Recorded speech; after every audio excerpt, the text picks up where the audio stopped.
Olá, meu amigo, minha amiga, você está na companhia do programa A Esperança Viva. Um prazer muito grande estar aqui novamente com você para nós tratarmos de um assunto muito importante, daquele assunto que realmente é o que vale a pena nós pensarmos, porque é este daí que vai nos trazer o troféu da vida.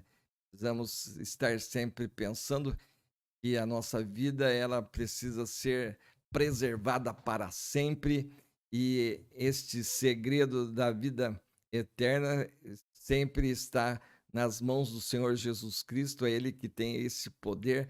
Ele venceu a morte por nós e inaugurou novos céus e nova terra. Ele é o primeiro e único homem que ressuscitou num corpo imortal e ficou com os seus discípulos, com os apóstolos aqui durante 40 dias, onde ele disse para os seus apóstolos: toquem em mim, veja que um espírito não tem carne e ossos como eu tenho. E mostrou as marcas dos pregos nas mãos, nos pés, provando assim que a vida continua e quem crer nele tem a vida eterna, e esta é a maior vitória que nós podemos ter aqui na face da terra, e é este o interesse de Deus para todos nós. Este é o plano de Deus, para que nós realmente vençamos a morte, não sejamos humilhados pela morte, muito pelo contrário, nós temos que humilhar a morte. Nós fomos criados para viver eternamente, mas temos um problema que nos separa de Deus,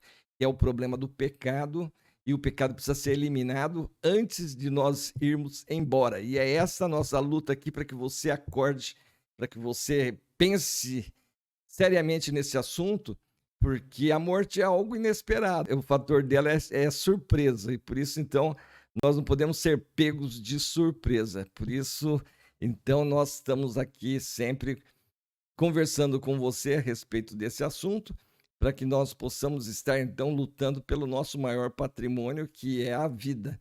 A vida é um privilégio muito grande, desde o nosso nascimento.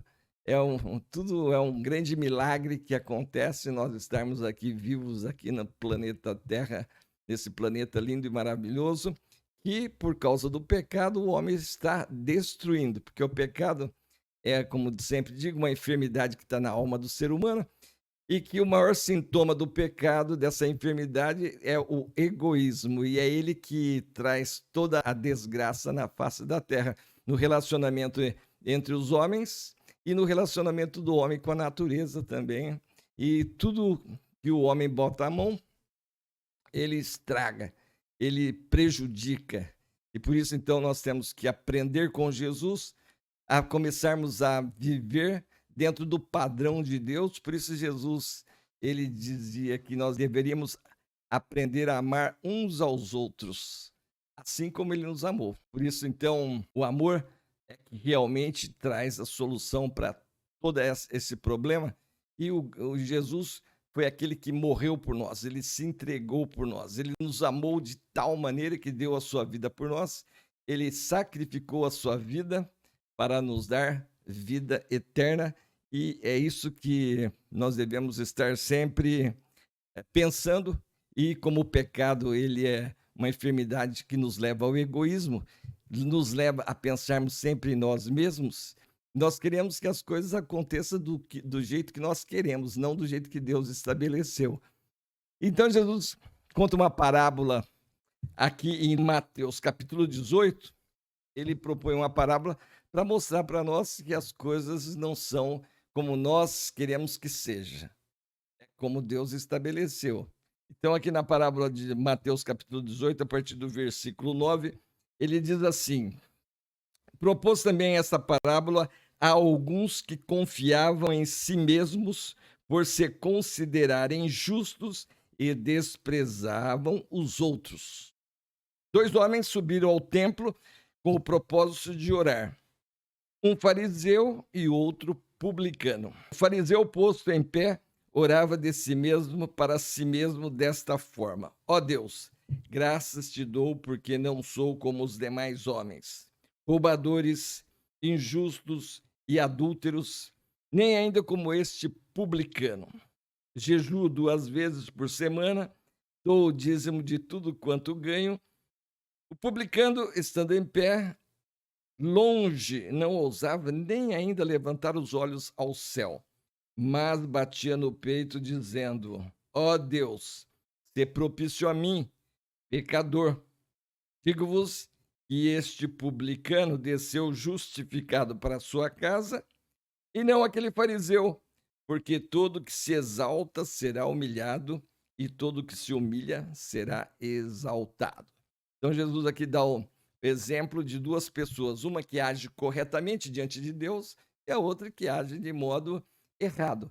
A que age de modo errado é o fariseu, que ele chega se exaltando diante de Deus, mostrando que ele é melhor do que os outros, querendo se justificar para que seja abençoado por Deus com a vida eterna, enquanto que o publicano, que era uma pessoa desprezada da sociedade, enquanto o fariseu era um religioso, né, um homem que vivia pomposamente, como se ele fosse uma pessoa assim aparentemente justa, correta, religioso.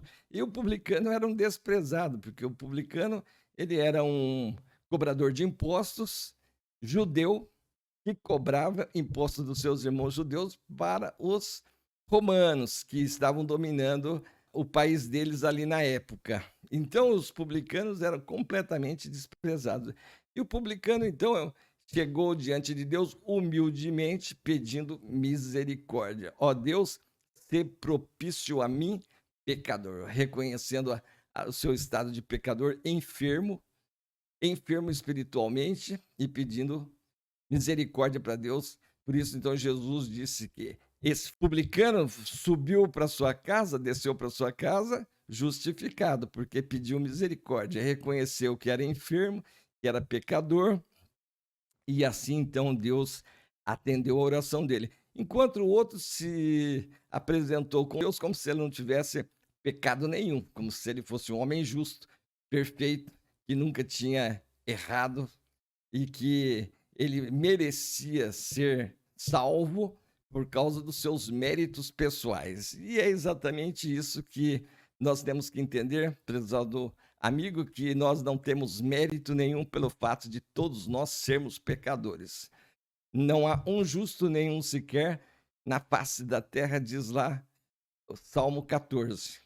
E se não há nenhum justo sequer, foi exatamente por isso que Jesus Cristo, ele veio nos socorrer para abrir o caminho para nós podermos fazer parte do reino de Deus. E aqui, então, está o grande ato de amor de Jesus, onde ele veio cumprir a legislação divina, porque sem derramamento de sangue não há purificação de pecados. Esse sangue tem que ser de um homem justo, não de um homem pecador. O pecador que derrama o seu próprio sangue, ele está pagando o preço dos seus próprios pecados. É como está lá bem detalhado na morte de Jesus, quando dois malfeitores morreram do lado dele.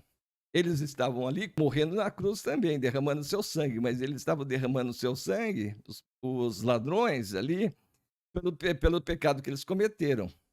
E o sangue deles não seria, então, para justificar de todo mundo. Mas Jesus não, Jesus nasceu como filho de Deus, gerado pelo Espírito Santo no ventre de Maria, e ele, durante a sua vida, foi agredido por Satanás o tempo todo, inclusive até na sua morte, para que ele pecasse. Mas Jesus nunca pecou e morreu sem pecado, esmagou a cabeça da serpente de Satanás e venceu o diabo. E assim o sangue de Jesus nos purifica de todo pecado. Todo aquele que crê, que recebe Jesus Cristo como Senhor e Salvador, vai ser salvo por mérito de Cristo.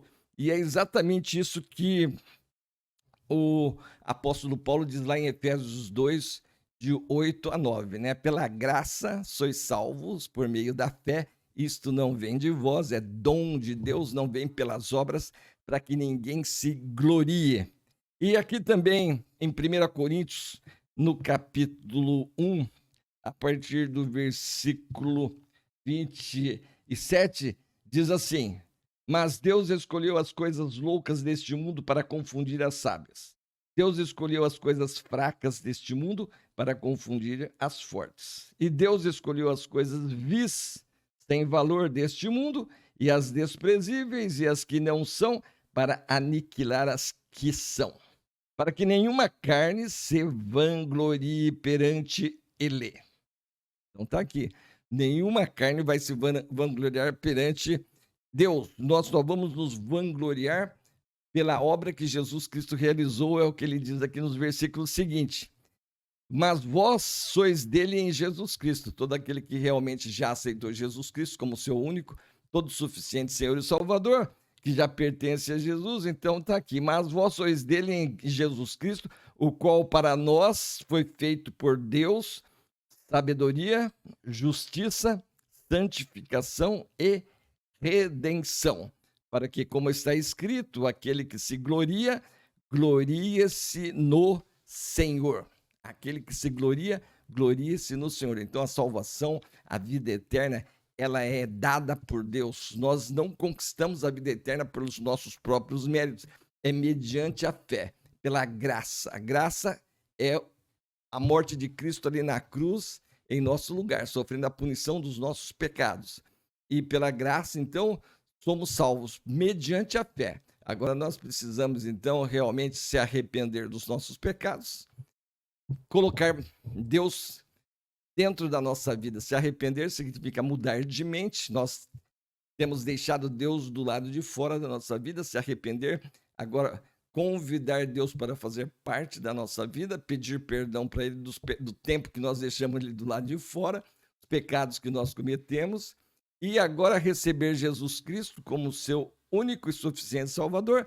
E quem crê em Jesus, o sangue de Jesus nos purifica de todo pecado. Ele remove, então, esse obstáculo que nós temos de nos reconciliar com Deus. Aí, então, crendo em Jesus, é removido os nossos pecados, nos reconciliamos com Deus, e aí, então, aquele vazio que o homem tem dentro de si, ele é preenchido com a presença do Espírito de Deus, e vai, então, ter a alegria de viver uma vida agora completa, porque agora vai ter conhecimento da vida, como Jesus disse, eu sou a luz do mundo, quem me segue não andará em trevas, mas terá a luz da vida. Então, quando o Espírito Santo chega, ele abre o nosso entendimento para que nós possamos agora aprender a viver dentro do padrão de Deus, e o padrão de Deus é o padrão mais maravilhoso que existe.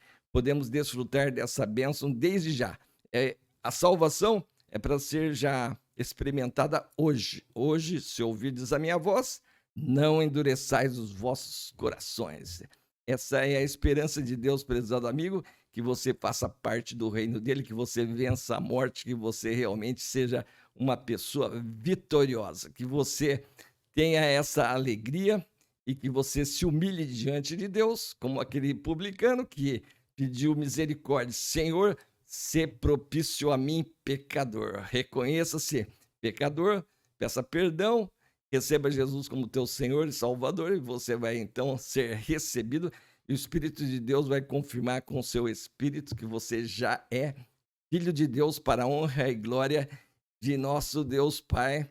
Amém. Espero que você se inscreva aí no nosso programa, deixe o seu like, comente e também compartilhe essa mensagem para que outras pessoas também encontrem o caminho da vida eterna em Cristo Jesus. Você que já conhece bem a linguagem já do Evangelho, seja nosso companheiro aí na luta para juntar tesouro no céu.